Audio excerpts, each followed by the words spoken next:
રાજકોટમાં કોંગ્રેસ મહિલા મોરચાની ટીમ કલેક્ટર કચેરી ખાતે પહોંચી મહિલાઓએ વિરોધ પ્રદર્શન કરી 33% મહિલા અનામત બિલ કેન્દ્ર લાગુ કરવા માંગ કરી। સરકાર દ્વારા કેમ લાગુ કરાતું નથી તેવા સવાલ પણ ઉઠાવ્યા હતા। ગુજરાતમાં મહિલાની સુરક્ષા કથળી રહી છે તેવું મહિલા આગેવાન નૈનાબા જાડેજાએ કહ્યું હતું। ભાજપ અત્યાર સુધી મહિલા વિરોધી પક્ષ રહ્યો છે।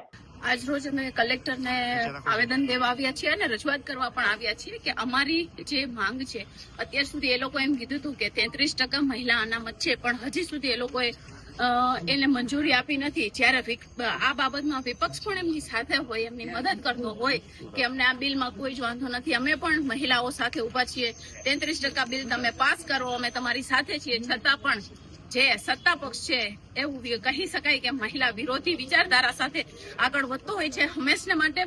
ત્યારે આ વિપક્ષ કેટલી રજૂઆતો કરે છતાં પણ એને ધ્યાને નહીં લેવાની। તો આજ અમે 33% મહિલા અનામત છે એ વહેલી તકે બિલ પસાર કરવામાં આવે એના માટે રજૂઆત કરવામાં આવ્યા છીએ અને આશા કરીએ કે જલ્દી આ બિલ પાસ થઈ જાય અને વહેલી તકે મહિલાઓને એમનો હક મળે।